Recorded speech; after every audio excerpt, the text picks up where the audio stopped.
So it doesn't matter to me how they burn it, because I know that if I find a coal mine out of my community, they're going to go to somebody else's, and that is not acceptable to me. So 4 of the power plants they want to put in our community are called the integrated gasification combined cycle. And it's a method of gasifying the coal that they developed in Nazi Germany. And it's been around for a long time, but they've never moved it out to a scale of what would be required to make a power plant the size of what they want to do in our community with even one of them. Some of the places where they've done it on a smaller scale, they've contaminated the water so badly with cyanide and arsenic and selenium that they've had to be declared Superfund sites. So they use less water. That's one of the arguments you'll hear from the environmental groups, is that if we build this other kind of power plant, then we use less water. Sure it does, but it doesn't matter what condition your water's in after they've gotten done using it. I think so. They also have more shutdowns and startup times, and those are the dirtiest times with the air emissions. What the EPA does with the existing power plants where we live is when they shut down and they start up, they let them turn off the monitors on the power plants because they know they can't comply. And so it never even gets counted in the emissions of what we're breathing. They have monitors on each individual stack, but they don't have any ambient air monitoring to measure what we're breathing. And so they can say, yes, this power plant stack is putting out the maximum amount it's allowed to, but they can't say this is the maximum amount that a person can breathe and be healthy, and this is what you're being exposed to. And that's one of the things that we fought for. And we haven't gotten it yet. But nobody wants to pay for it. The EPA doesn't want to pay for it. The industry doesn't want to pay for it. And they won't even count when they look at that map that I showed you guys where that little line ends between Ohio and West Virginia. And again, I don't think it ends. I think it's a connector. I'll show you a picture. It's an aerial photo that I took before they made doing aerial photos illegal. They said, since 911, you just can't be too careful about those terrorists. I'm like, damn, I'm with Homeland Security. So this is Mountaineer. This is where they've got a carbon capture and sequestration test site. This is Phillips Bourne. And they want to put 2 more IGCCs back here. And this is my village. And they're saying it's not an Ohio problem. Those were their exact words. When we were doing community organizing with our listening project, one of my community members that I had just met, like the week before that, he retired from AK Steel. And they had just started up a manganese factory that's right back here. There's 2 of them in the United States that makes manganese for the military. And they're really toxic. They cause things like brain tumors and Alzheimer's and a lot of stuff. And we couldn't hardly breathe. The students told me when they left, it took them like 2 months to cough that stuff out of their lungs. And but you'd just go a couple steps and you'd be coughing. And he said to me, somebody's got to do something about this. And I thought, if I tell him what my experience has been with the EPA, he's never going to speak to me again. He's either going to think I'm lying or he's going to think I'm paranoid. And so I gave him the number. And I said, you're right, somebody should do something about this. Call the EPA and tell me what they tell you. And so he called me back. And I said, you talked to him? He said, yeah. I said, what they do for you? And he said, well, they told me it's not an Ohio problem. And I said, okay, what'd you say? He said, I told him I'm in Ohio and I got a problem. I said, so what'd they do for you? He said, well, they gave me the number for the West Virginia DEP because that's a West Virginia problem. And I said, what'd they do for you? And he said, well, they told me that this company's been trying to get on their feet for a long time. They had a lot of violations, they've been shut down repeatedly, and they're just trying real hard to get back on their feet. So we've decided we're going to look the other way for a couple of months while they get started. So where does that leave us? We're trying to live and breathe there, but it's not an Ohio problem. I don't know, I'm forward. So there's the picture of the park that I showed you. That's right back here. And our school is right here.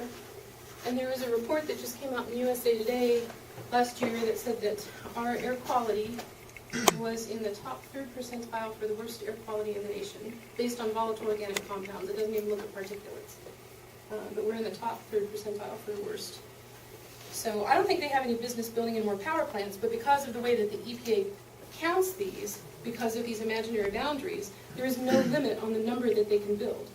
They said that when we look at a permit, we have to put on blinders, and it's like, okay, we're looking at this permit right here. We're looking at you or you, and we're not allowed to look at everybody. It's like just that one permit. And so they can look at that permit and make sure that they fall within, you know, the compliance guidelines for that kind of a facility, but they can't look at all of them, you know, like combined what they do to us. And I think that needs to change. I think somewhere, somehow, there's got to be a limit on how much they can stack there on top of us. Trying to think what to tell you guys. So looking at alternatives, I think wave energy would be a great thing to get going. But I also think that whenever you do anything on a large scale, this is just, I'm the dictator here, and I'm telling you how it is. I think whenever you build anything on a large scale, you can have impacts. You know, whether we could do a huge solar panel across the whole center of the United States to supply everybody, or, you know, whether we put up a huge windmill farm or whatever. And so I think it's not only, you know, we should not be putting all of our eggs in one basket. We should be diversifying.